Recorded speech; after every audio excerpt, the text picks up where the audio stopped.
Yo, what's up guys? Welcome back to another video. Bitcoin records its longest bearish streak since early 2015. Bitcoin, the world's largest cryptocurrency, has recorded its longest bearish streak since early 2015. We can see the candlestick chart. The crypto king has now logged 7 consecutive red candles on the weekly chart.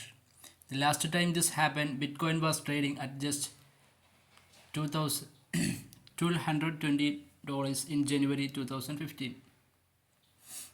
As reported by You Today, the top cryptocurrency recently plunged to the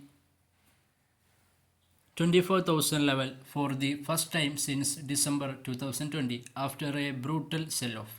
The cryptocurrency market was hit hard by the massive collapse of Terra, one of the biggest blockchain projects.